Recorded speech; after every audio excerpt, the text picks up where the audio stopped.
तो आज हमारा चैप्टर को अंतिम दिशा की ओर लेके चलते हैं, जिसका नाम है हमारे पास हेलो दिख एरिन्स। रहा बहन तुझे? हेलो एरिन्स, रुक जा। मैं इधर हो रहा।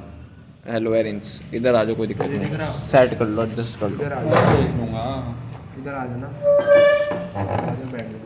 हेलो तुझे एरिन्स, आना क्या? इधर आ जा, आ हेलो एरिन्स, जा। नल्ली आ गई। आ जा और आ जा। Hello arenes. जिंदगी से चिपक जाऊँ। चलो जी, हेलो एरिन्स, ठीक है। जैसे हमारे पास हेलो एल्केन्स था, उसी कैटेगरी में हमारे पास हेलो एरिन इसका सेकंड कैटेगरी है। इसमें होता क्या है, आपका सबसे पहले तो हेलो हेलो का मतलब यहाँ पे क्या है, हेलोजेंस, ठीक है जी। और एरिन्स का मतलब यहाँ पे क्या है, कोई भी एरोमेटिक कंपाउंड, एरोमेटिक कंपाउंड, ठीक है जी। मतलब कि एरोमेटिक कंपाउंड में से एक हाइड्रोजन हटा के अगर वहाँ पे हम किसका सब्स्टिट्यूशन करते हैं, हेलोजेंस का, तो वो क्या बना जाएगा, हेलो एरिन्स, ठीक है। वन ऑफ जनरल एग्जांपल अगर आप लोगे तो बेंजीन एक एरोमेटिक कंपाउंड है। उससे बेंजीन को अगर आप देखोगे तो वो कुछ ऐसा दिखता है, उसका स्ट्रक्चर ऐसा होता है, ओपन स्ट्रक्चर बेंजीन का C6H6 होता है ना। तो इस तरीके से होता है। जब आप इसमें से एक हाइड्रोजन को क्या कर दोगे, हटा दोगे और एक हेलोजन ग्रुप जोड़ दोगे, एक्स यहाँ पे कोई भी हेलोजन ग्रुप हो सकता है, तो आप इसको कहीं भी जोड़ दो तो आप इस तरीके से बेंजीन बना सकते हो। और यहाँ पे क्या जोड़ दो आप, हेलोजन। तो ये जो आपके पास कंपाउंड बनेगा इसको हम क्या बोलेंगे, हेलो एरिन्स। क्लियर हो गया? ये हमारे पास हेलो एरिन्स की कैटेगरी है, ठीक है। अब इसमें जो इंपॉर्टेंट कैटेगरी है वो डायरेक्ट हम इसके प्रिपरेशन नेमिंग में तो ज़्यादा खैर इसका उसमें आते नहीं, उसमें हम आएंगे डायरेक्ट इसकी क्या, मेथड ऑफ प्रिपरेशन में, ठीक है। Method of preparation, method of preparation, method of preparation की जब आप यहाँ पे बात करोगे तो हमने इसकी मेथड ऑफ प्रिपरेशन को दो कैटेगरी में डिवाइड करा हुआ है। दो कैटेगरी कौन कौन सी है? सबसे पहले हमारे पास आएगा फ्रॉम हाइड्रोकार्बन, फ्रॉम हाइड्रोकार्बन, और दूसरा क्या आएगा, फ्रॉम एनिलीन, ठीक है, फ्रॉम एनिलीन। अब सबसे पहले ये एनिलीन क्या होता है और हाइड्रोकार्बन्स क्या होता है। देखो हाइड्रोकार्बन्स का मतलब हो गया केवल और केवल कार्बन और हाइड्रोजन वहाँ पे प्रेजेंट हो गए, ठीक है। इसका बहुत अच्छा एग्जांपल क्या है, C6H6, कार्बन और हाइड्रोजन ही तो है, C6H6, ठीक है। तो आप यहाँ पे क्या करोगे, आपने यहाँ पर एक कोई भी आपने क्या लिया, यहाँ पे कोई भी बेंजीन, ये हाइड्रोकार्बन है अपने आप में, ठीक है। अब इस हाइड्रोकार्बन में आप जब रिएक्शन करवाओगे, अब यहाँ पे मैं तीन तरीके से इसको कैटेगराइज कर रहा हूँ, ठीक है। तीन तरीके से कैटेगराइज कर रहा है, आप कैसे बना सकते हो। देखो अगर यहाँ पे आपके पास अगर होता है क्या, अगर आपके पास होता है anhydrous FeCl3, anhydrous FeCl3 present होगा, वो यार नीट में क्वेश्चन आ रखा है, नीट में इस बार का, ठीक है। एनहाइड्रस वो पूछ रहा है बेंजीन से क्लोरोबेंजीन कैसे बनाओगे, तो बीच में बस आपको क्या यूज़ करना था, एनहाइड्रस FeCl3, और आप इसकी रिएक्शन किससे करा दो, Cl2 से। तो Cl2 है, तो यहाँ पे देखो आपको पता है यहाँ पर हाइड्रोजन होगा, यहाँ पर हाइड्रोजन होगा, यहाँ पर भी, यहाँ पर भी, और यहाँ पर भी, और यहाँ पर भी। तो एक हाइड्रोजन तो निकल जाएगा किस फॉर्म में, HCl की फॉर्म में, और जो वहाँ पे वो जगह बनाएगा वहाँ पे कौन चिपक जाएगा, Cl। समझ पा रहे? तो ये जो आपका इस तरीके से कंपाउंड बनेगा, इसी को आप क्या बोलोगे, हेलो एरिन्स, हेलो एरिन्स। समझ पा रहे? ये हेलो एरिन्स बन गया। बेंजीन की reaction anhydrous FeCl3, anhydrous FeCl3 Lewis acid है, क्या है ये, लुईस एसिड, क्या है ये, लुईस एसिड। क्लियर है? लुईस एसिड, इलेक्ट्रॉन की डेफिशिएंसी है मतलब इसमें, समझ पा रहे? तो एनहाइड्रस FeCl3 आप यूज़ करके क्लोरोबेंजीन बना सकते हो, क्या बोलेंगे इसको, क्लोरोबेंजीन। क्लियर है? क्लोरोबेंजीन। अगर आप इसी कैटेगरी को और लेके चल सकते हो तो यहाँ पर आप क्या बना सकते हो, अगर आपको इसी की रिएक्शन अगर आपको करानी है Br2 से, Br2 से करवा दो, तो यहाँ पे जैसे क्लोरीन बना था, यहाँ पे क्या बन जाएगा, ब्रोमोबेंजीन। समझ पा रहे? बट यहाँ पे भी आप क्या ले सकते हो, AlCl3 ले लो या फिर FeCl3, कोई सा भी ले सकते हो, एनहाइड्रस FeCl3 या एनहाइड्रस AlCl3। क्लियर है? FeCl3 रखो, FeCl3 रखो, कोई इशू नहीं है। समझ पा रहे? क्लियर है? तो यहाँ पे क्या हो जाएगा, यहाँ पर आपका ये बेंजीन इस तरीके से यहाँ पे क्या बन जाएगा, ब्रोमोबेंजीन का फॉर्मेशन हो जाएगा, ठीक है, ब्रोमोबेंजीन। क्लियर है? अब आपने कहा यार अच्छा हमने फ्लोरोबेंजीन क्यों नहीं दिया, क्लोरोबेंजीन लिख दिया, ब्रोमोबेंजीन लिख दिया, आइडोबेंजीन भी बना सकते हैं, समझ पा रहे है ना। आइडोबेंजीन को भी हम बनाएंगे, फ्लोरोबेंजीन याद रखना इस वाले से प्रोसेस से नहीं बनता। फ्लोरोबेंजीन हाईली अनस्टेबल वाली कैटेगरी में अगर आपने ऐसा कुछ मिलाया तो आपको फ्लोरोबेंजीन ऑब्टेन नहीं होगा। आपने यहाँ पे Fe2 लिख दिया ना तो गड़बड़ हो जाएगा मामला। समझ पा रहे? Fe2 की फॉर्म में एग्जिस्ट नहीं करता। समझ पा रहे? Fe2 की फॉर्म में एग्जिस्ट नहीं करता। आपका Br2 रहेगा, Cl2 रहेगा, I2 रह सकता है, ठीक है, बट Fe नहीं रहेगा। समझ पा रहे? अगर आपको इसकी रिएक्शन करवानी है और आपको आयोडोबेंजीन बनाना है आयोडीन के साथ, तो आप यहाँ पे क्या लिख दो, आयोडीन। अगर आपने यहाँ पे FeCl3 यूज़ करा तो ये रिएक्शन थोड़ी स्लो होगी। समझ पा रहे? अगर आपने यहाँ पे FeCl3 एज अ यूज़ करा, यहाँ पे कि यहाँ पे एक लुईस एसिड यूज़ कर लेता हूँ, तो आयोडीन के लिए ये रिएक्शन थोड़ी प्रीफरेबल नहीं होती। तो यहाँ पर हम जो यूज़ करते हैं वो हम यूज़ करते हैं कंसनट्रेटेड HNO3। ये तो आपको थोड़ी बहुत चीज़ें रटनी पड़ेंगी, ऑर्गेनिक में इसमें कोई लॉजिक नहीं है, ठीक है। और यहाँ पे आप क्या लगा दोगे, आयोडीन, तो यहाँ पे आपका बन जाएगा आयोडोबेंजीन। क्या बन जाएगा ये, आयोडोबेंजीन। क्लियर है कहानी। तो आपने देखा कि फ्रॉम हाइड्रोकार्बन से आप कैसे इसको फॉर्मेशन कर सकते हो, ठीक है। अब भाई हाइड्रोकार्बन में आपका एक और एलिमेंट आ जाता है इसी हाइड्रोकार्बन की कैटेगरी में। अगर मैं इसको फर्स्ट कैटेगरी दूं तो बुरा नहीं होगा, सेकंड कैटेगरी में देता हूँ इसकी, किससे, सेकंड कैटेगरी में देता हूँ इसकी टॉल्यूइन से। किससे, टॉल्यूइन। अब टॉल्यूइन क्या होता है, टॉल्यूइन होता है आपका बेंजीन के ऊपर CH3। बेंजीन की खोपड़ी में कौन बैठा हुआ, CS। समझ पा रहे, कौन से वाला टॉल्यूइन है, टॉल्यूइन था, टॉल्यूइन कहाँ आ गया उसमें, इसी में रहा है। पेपर कर रहे थे हम। अच्छा, करा कुछ करा हुआ, MCQ कर रहे थे। हाँ ये नहीं है, तुक्के मार रही थी। एन अच्छा, तुक्के सही जा रहे थे हैं, से वो लोग पढ़ के ना जाए, तुक्के मार रहे बस। इसके सारे तुक्के सही है भैया। आर का एनिलीन का है, एनिलीन का है। क्यों इतना का है बता। यही तो था वो, पहला वाला ही तो कर रहा था तू। कहाँ को आप भी दिखाना। अबे पहले वाले में तो है ही नहीं। हेक्सेन, मेथनॉल, यही तो क्लोरोबेंजीन। कर रहा था मैं, बता कहाँ है। बताना, कॉपी नहीं, कॉपी दे, मैं बता रहा हूँ। देखो SN1 SN2 आ रहा है, दूसरा क्वेश्चन SN1 SN2 के रिस्पेक्ट में है। चलो आज पहले यहाँ पे देख लेते हैं, इसको कंप्लीट कर लेते हैं, फिर करेंगे डिस्कस। पहले हमारे पास यहाँ है टॉल्यूइन, ये भी तो हाइड्रोकार्बन है, क्यों, क्योंकि इसमें कार्बन है और हाइड्रोजन है, और तो कुछ है नहीं, सब्स्टिट्यूटेड बेंजीन है एक तरीके से। बेंजीन के ऊपर हमने CH3 जोड़ दिया, तो इसको भी हम क्या बोलेंगे, हाइड्रोकार्बन में जाएगा ये भी, ठीक है।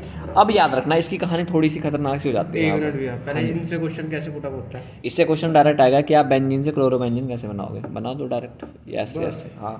बट वो बेंजीन से क्लोरोबेंजीन नहीं पूछेगा, वो बेंजीन में पूछेगा, और क्लोरोबेंजीन से होते होते तुम्हें वो अल्कोहल पे ले जाएगा, फिनॉल पे। ये है इसकी कहानी। वो आपको कहेगा बताओ बेंजीन से फिनॉल कैसे बनाओगे, या बेंजीन से आप क्या बनाओगे, डाईफिनाइल कैसे बनाओगे। तो डाईफिनाइल के पहले तो क्लोरोबेंजीन बनाना पड़ेगा, फिर क्लोरोबेंजीन लगा के आप वुड्स फिटिक लगाओगे, फिटिक लगाओगे, और फिर आपका डाईफिनॉल वो बनेगा बाईफिनॉल।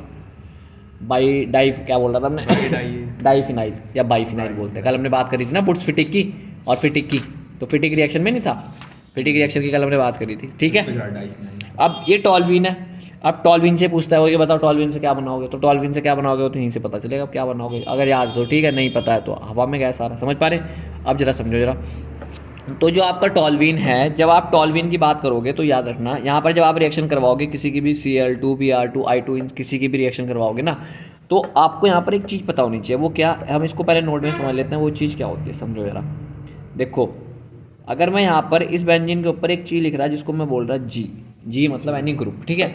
अब ये जो जी है ये दो तरीके से क्लासीफाई हो सकता है, ये जी हमारे पास दो तरीके से क्लासीफाई हो सकता है। एक कौन सा हो सकता है, एक हमारे पास होता है इलेक्ट्रॉन डोनेटिंग ग्रुप और एक होता है इलेक्ट्रॉन विड्रॉइंग ग्रुप। समझ पा रहे, अगर इलेक्ट्रॉन डोनेटिंग ग्रुप होगा मतलब कि वो जो ग्रुप होगा, नाम से पता चल रहा है, इसको क्या बोलेंगे, electron donating groups, electron withdrawing, ठीक है। और एक जगह है हमारे पास इलेक्ट्रॉन विड्रॉइंग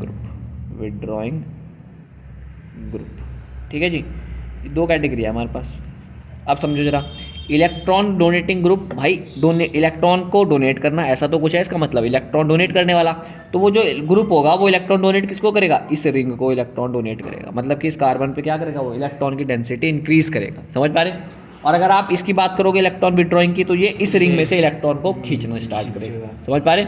तो यहाँ पर जो कहानी होगी, जब आप इलेक्ट्रॉन डोनेटिंग ग्रुप की बात करोगे तो ये याद रखना, इलेक्ट्रॉन डोनेटिंग ग्रुप में आपका जाएगा ऑर्थो पैरा डायरेक्टिंग। किसमें जाएगा, ऑर्थो पैरा डायरेक्टिंग। मतलब क्या है इसका, कि जब आपने यहाँ पर इलेक्ट्रॉन डोनेटिंग एबिलिटी रखी, यहाँ पे इलेक्ट्रॉन डोनेट हुए, अब सबसे पहले आपको ऑर्थो और पैरा और के बारे में पता होना चाहिए। तो इसके बारे में क्या आप याद रख सकते हो, इसके लिए एक ट्रिक है हमारे पास ऑर्थो पैरा को याद करने की। क्या ट्रिक है, ओम प्रकाश, PRAKAS, ठीक है। तो OMP ऐसे सीक्वेंस आ रहा है, OMP, O का मतलब क्या होगा, ऑर्थो, M का मतलब क्या होगा, मेटा, और P का मतलब क्या होगा, पैरा, ठीक है जी। मतलब कि कोई भी आपका ग्रुप होगा, उसके रिस्पेक्ट में पहले वाला कार्बन ऑर्थो, ये वाला कार्बन मेटा और ये वाला कार्बन पैरा। क्लियर है। तो अब इसका मतलब क्या है कि ये ऑर्थो पैरा डायरेक्टिंग होगा। क्या होगा ये, ऑर्थो पैरा डायरेक्टिंग। समझ पा रहे, ऑर्थो पैरा मतलब डायरेक्ट, मतलब डायरेक्टर क्या होता है, डायरेक्टर एक फिल्म को क्या करता है, डायरेक्ट करता है कि भाई ऐसे ऐसे करके घूमेगी। समझ पा रहे। तो अगर यहाँ पे इस वाले ग्रुप में, अगर यहाँ पे इलेक्ट्रॉन डोनेटिंग ग्रुप यहाँ पे प्रेजेंट होगा, तो वो बताएगा कि आने वाला जो ग्रुप होगा ना, वो या तो ऑर्थो पे जुड़ेगा या तो पैरा पे जुड़ेगा। ये इसका कहने का मतलब। और यहाँ पे क्या कहानी होगी, फिर यहाँ पे आ जाएगा मेटा डायरेक्टिंग, मतलब मेटा से लेके जाएगा, मेटा पे जुड़ेगा जाके। कोई भी जो आएगा वो कहाँ पे जुड़ेगा, मेटा पे। समझ पा रहे? यहाँ है ऑर्थो, यहाँ है पैरा। ये एक्सपेरिमेंटल देखा गया है कि अगर यहाँ पे इलेक्ट्रॉन डोनेटिंग एबिलिटी आएगी ना, तो वो इलेक्ट्रॉन डोनेटिंग एबिलिटी इस वाले कार्बन पे और इस वाले कार्बन पे ज़्यादा होगी, और जब वो इलेक्ट्रॉन खींचेगा तो सबसे ज़्यादा असर किस पे पड़ेगा? मेटा वाले पे। ये है इसका कहने वाला। समझ पा रहे? ये है इसका कहने वाला। अब आपको ये ग्रुप पहचानने आनी चाहिए सबसे पहली बात, तभी तो आप पहचानोगे कि जी क्या है। अगर मैं यहाँ पे जी पे CH3 लिख दूँ, Cl लिख दूँ, CH3COOH लिख दूँ, Cn लिख दूँ, तो आपको पता होना चाहिए ना कि वो इलेक्ट्रॉन डोनेटिंग है या इलेक्ट्रॉन विड्रॉइंग है, तभी तो आगे प्रोसीड होगा मामला। समझ पा रहे? तो इसके लिए हमने एक ट्रिक बना रखी है। इलेक्ट्रॉन डोनेटिंग ग्रुप आज के बाद आपको याद रखना है, जिस भी कंपाउंड में, जिस भी ग्रुप में डबल या ट्रिपल बॉन्ड प्रेजेंट होंगे, डबल या ट्रिपल बॉन्ड प्रेजेंट होंगे, जैसे कि ट्रिपल बॉन्ड प्रेजेंट होंगे, तो वो ग्रुप हमारा क्या कहलाएगा? Electron withdrawing group. समझ पा रहे? अब जैसे मैं एक एग्जांपल देता हूँ कुछ, जैसे कि C double bond OOH carboxylic acid, ठीक है जी, C ट्रिपल बॉन्ड NCl। समझ पा रहे? और क्या हो सकता है? C double bond OCO। समझ पा रहे? और क्या हो सकता है आपका और HC डबल बॉन्ड O, इस तरीके से कैटेगरी भी आ सकती है OH। समझ पा रहे? जिनमें भी डबल बॉन्ड प्रेजेंट या ट्रिपल बॉन्ड प्रेजेंट होगा, वो सारे के सारे ग्रुप किस में जाएंगे? Electron withdrawing. ये ट्रिक है सिर्फ अपने आप में। समझ पा रहे? इसको कोई एक्सपेरिमेंटल वो मत बोल देना कि हाँ ऐसा होता ही है। समझ पा रहे? बट हाँ, ज़्यादातर क्वेश्चन में ऐसा होता है। और जिनमें सिंगल बॉन्ड होंगे वो सारे के सारे डोनेटिंग। अब मुझे बताओ, अगर यहाँ पर CH3 जुड़ा हुआ है तो क्या इसमें कोई भी डबल बॉन्ड है या ट्रिपल बॉन्ड है? नहीं, सारे के सारे क्या है? सिंगल बॉन्ड है। अगर ये सारे के सारे सिंगल बॉन्ड है तो किसको फॉलो करेगा? ये ऑर्थो पैरा डायरेक्टिंग। अगर यहाँ पे क्लोरीन जुड़ा हुआ होगा तो किस में जाएगा? Ortho para directing. अगर यहाँ पे OH जुड़ा हुआ होगा तो ऑर्थो पैरा। सिंगल बॉन्ड है, O सिंगल बॉन्ड H। समझ पा रहे? Cl एक अपने आप में एक सिंगल ग्रुप है। समझ पा रहे? तो आपको पता चल गया। अब हम जरा अब आते हैं, अब आप पूरी नॉलेज आपको सेट हो गया। अब आप देखते हैं रिएक्शन कैसे प्रोसीड करते हो। ठीक है, जरा देख लेते हैं क्लोरीन वाली। सेम कहानी है जैसे हमारे पास यहाँ पे कौन था? CH3 था, एक टॉल्विन था, और हमें पता है CH3 इज एक्ट एज कैसा? Electron negativity donating group, electron donating group. समझ पा रहे? सो ऑर्थो पैरा डायरेक्शन अटैचमेंट अकर। अब जरा देखो, ये हमारे पास एक जी ग्रुप है जो हमें पता चल गया कि ये ऑर्थो और पैरा ग्रुप में डायरेक्ट करेगा। ठीक है, अब जरा इसकी रिएक्शन करवा दो फिर किससे? Cl2 से। भाई वही तो करोगे, जब आपको क्लोरीन जोड़ना है या हेलोजन बनाना है तो क्लोरीन को जोड़ना पड़ेगा। समझ पा रहे? और किसकी रिस्पेक्ट में? FeCl3, anhydrous FeCl3। अब आपको पता है दो प्रोडक्ट बनेंगे, कौन कौन से? एक तो बनेगा ऑर्थो वाला, किसमें जोड़ दो? Cl, और एक पैरा क्या बनेगा? पैरा वाला, CH3 और Cl। अब मेन चीज़ आती है कि इन दोनों में से ज़्यादा स्टेबल कौन सा है? इसको बोलते हैं ऑर्थोक्लोरोटोल्विन। इसको बोलेंगे आप क्या? ऑर्थोक्लोरोटोल्विन। और इसको क्या बोलोगे? पैराक्लोरोटोल्विन। क्लियर है? अब इनमें से ज़्यादा स्टेबल कौन है? इसमें ज़्यादा स्टेबल है हमारा पैरा वाला। ये मेजर बनेगा। क्या बनेगा ये? मेजर, ज़्यादा क्वांटिटी में बनेगा। क्यों बोल रहे हैं हम ऐसा? क्यों बोल रहे हैं? Due to steric hindrance. क्यों? यहाँ पे CH3 ग्रुप है और यहाँ पे कौन जुड़ा हुआ? Cl। तो इन दोनों में एक दूसरे में क्या फील करेंगे? रिपल्शन। और अगर ये रिपल्शन फील करेंगे तो यहाँ पे क्या होगा? एक तरीके से स्टेबिलिटी ऑब्टेन नहीं हो पाएगी। बट इसका और इसका डिस्टेंस क्या है? ज़्यादा है। अगर डिफरेंस ज़्यादा है 180 है वो, 180। ठीक है, तो यहाँ पर क्या होगा आपका? यहाँ पे रिपल्शन थोड़ा कम फील होगा ना के बराबर होगा। तो ये क्या होगा? हाईली स्टेबल कैटेगरी में जाएगा। तो इसलिए ये क्या है हमारे पास? मेजर है। समझ पा रहे? क्लियर है कहानी? कोई दिक्कत परेशानी नहीं इससे? बढ़ेगा यहाँ पे 2 है। कहाँ पे? क्या? नहीं, सिंगल बनेगा ये आपके। इसी में जब आप इसकी रिएक्शन से कराओगे ना तो ये दो आपके प्रोडक्ट में बनते रहेंगे, अंदर 2 बनेंगे नीचे। समझ पा रहे? कुछ क्वांटिटी में ये बनेगा, कुछ क्वांटिटी में ये बनेगा। आज ये टूट जाएगा अपने आप में। समझ पा रहे? क्लियर है? तो ये आपका था ऑर्थो पैरा वाला मामला। ठीक है, अब अगली कैटेगरी आते हैं फ्रॉम टॉल्विन। यहाँ से क्वेश्चन बहुत आता है भाई साहब। From aniline. अब एनिलीन क्या होता है? सबसे पहले आपको पता होना चाहिए एनिलीन किसे कहते हैं। एनिलीन हमारा होता है जब आप बेंजीन के ऊपर क्या चिपका दो? NH2। क्या जोड़ दो? NH2। तो इस वाले कंपाउंड को क्या बोला जाता है? एनिलीन। क्लियर है? अब आप इस एनिलीन से काफ़ी सारे रिएक्शन आते हैं भाई, एनिलीन से बनाओ तो एनिलीन बच्चों को पता नहीं होता है कि ऐसा होता है। समझ पा रहे? जब आप इस एनिलीन बेंजीन के ऊपर NH2, ठीक है, NH2 अब सबसे पहले याद रखना, कोई भी रिएक्शन एनिलीन से आएगी तो आपको एक चीज़ याद रखनी है कि वो सबसे पहले डाईएजोटाइजेशन होगा वहाँ पर, डाईएजोटाइजेशन होगा वहाँ पर। क्या होगा वो, क्या होता है, आप NaNO2 और HCl के सब आप 0 से 5 डिग्री सेंटीग्रेड पे जब आप कोई रिएक्शन करवाओगे, हाँ लो टेम्परेचर पे, तो आपका क्या बन जाएगा, बेंजीन के ऊपर N2Cl। ये जो यहाँ से लेके यहाँ तक की प्रोसेस है इसी को बोला जाता है डाईएजोटाइजेशन। क्या बोला जाता है, डाईएजोटाइजेशन। क्लियर है, बेंजीन डाईएजोटाइजेशन, ठीक है। और इस वाले कंपाउंड को बोला जाता है बेंजीन डाईएजोनियम। इस एजो का मतलब पता है क्या होता है, एजो कंपाउंड। एजो का मतलब होता है, याद रखना नोट में हम ये चीज़ याद रख सकते हैं क्या, कि जहाँ पर भी एजो वर्ड आए मतलब समझ जाना वहाँ पर कुछ ना कुछ कहानी किसकी है, N2 की है, N2 N3, ठीक है। N2 N3 मतलब N जो है अपने किस में, 2 या 2 से ज़्यादा के साथ चिपका हुआ है। N2 हो सकता है, N3 हो सकता है, ये सारे किस कैटेगरी में जाएंगे, एजो कंपाउंड बोलते हैं उन्हें, समझ पा रहे। अब इसका नाम हो गया बेंजीन, इसको बोलते हैं बेंजीन डाईएजो, इसको बोलते हैं बेंजीन डाईएजोनियम क्लोराइड। क्या बोलते हैं, बेंजीन डाईएजोनियम क्लोराइड, ठीक है। इसका नाम क्या है, बेंजीन डाईएजोनियम क्लोराइड। क्लियर है, ये आपको बनाना ही पड़ेगा, पहला स्टेप ये रहेगा ही रहेगा हर एक इस रिएक्शन का, ठीक है। अब ये आगे जाके चेंज हो जाएगी कहानी, ठीक है। जब आप ये बेंजीन डाईएजोनियम क्लोराइड बना लोगे, अच्छा वो ना कभी कभी NaNO2 और HCl ना देकर ना वो एक और तगड़ी चीज़ दे देता है। वो क्या दे देता है, वो आपको दे देता है, समझो मैं बताता हूँ कैसे। देखो NaNO2 और अगर आप HCl की रिएक्शन करवाओगे तो मुझे बताओ जरा क्या ब्रेक डाउन होगा, तोड़ो जरा। NaNO2 कैसे टूटेगा, Na पॉजिटिव NO2 नेगेटिव ऐसा, और HCl कैसे ब्रेक डाउन होगा, H पॉजिटिव Cl नेगेटिव। तो आपको साफ साफ पता चल रहा है कि NaCl तो यहाँ से गायब हो गया और बचेगा क्या,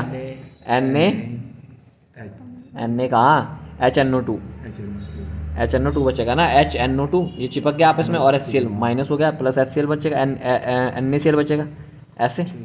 तो ये कभी कभी ये ना देकर वो डायरेक्ट पता है क्या देता है, वो देता है HNO2। तो बात इसी की कर रहा हूँ, दोनों वे हैं सेम कहानी के, समझ पा रहे। तो घबराने वाली बात नहीं है कि NaNO2 ना देकर उसने HNO2 दे दिया तो बहुत बड़ी बात कर दी ना, क्योंकि मैकेनिज्म इस पे सेट होता है, इस पे नहीं सेट होता। ये रिएक्शन जब आप प्रोसीड करवाते हो तो आपका ये इसमें टूटता है, फिर जाके कहानी आगे स्टार्ट होती है, समझ पा रहे। तो वो NaNO2 दे या फिर आपको HNO2 दे, वो कोई दिक्कत नहीं होगी, सेम रहेगा कहानी, ठीक है। तो आपको ये स्टेप तो करना ही करना है। अब इसके बाद की जो रिएक्शंस हैं ये चेंज होती रहती है, समझो जरा।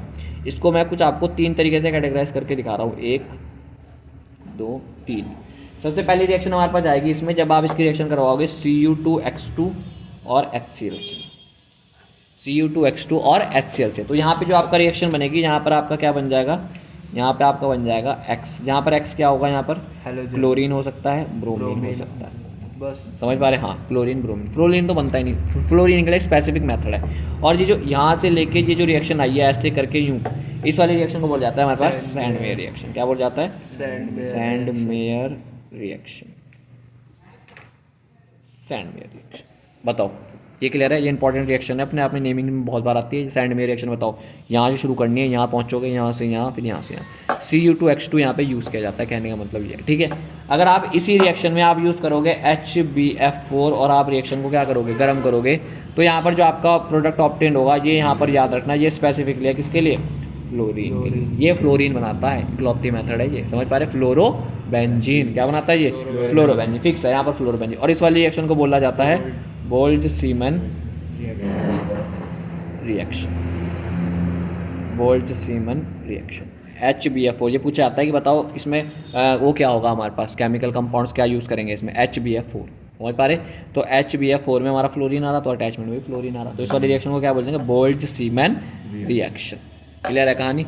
और एक इसी की एक और लास्ट कैटेगरी आती है जिसको आप बोलते हो क्या, जब आप इसी कैटेगरी में आप यूज़ करोगे क्या, Cu के साथ HCl या फिर Cu के साथ HBr, तो आपके 2 प्रोडक्ट फिर से बनने की पॉसिबिलिटी है यहाँ पर, इसलिए मैं 2 प्रोडक्ट के लिए X लिख रहा हूँ। और यहाँ पे क्या हो सकता है, X की जगह यहाँ पर या तो क्लोरीन होगा या तो ब्रोमीन। इस वाली रिएक्शन को बोला जाता है गेटरमैन रिएक्शन। क्या बोला जाता है, गेटरमैन रिएक्शन। बताओ जी, ये कैटेगरी क्लियर है, बताओ इतनी कैटेगरी क्लियर है हमारे पास, बिल्कुल परफेक्ट चल रही कहानी, ठीक है, कोई दिक्कत इतने में क्लियर है। तो ये आपकी सारी नेमिंग रिएक्शन बहुत ही ज़्यादा इंपॉर्टेंट है, ये 3 रिएक्शन, इनमें से कभी कभी वो डायरेक्ट, अब वो पूछता डायरेक्ट भी है इनडायरेक्ट भी है, अब वो आपको आपकी बुद्धि की सेट है कुल मिला के। वो पूछेगा बताओ भाई एनिलीन से फ्लोरोबेंजीन कैसे बनेगा, तो वो आपसे यही तो पूछ रहा है कि बोल्ट सीमेन रिएक्शन बता दो। वो पूछ रहा है एनिलीन से क्लोरोबेंजीन कैसे बनेगा, तो आपसे यही पूछ रहा।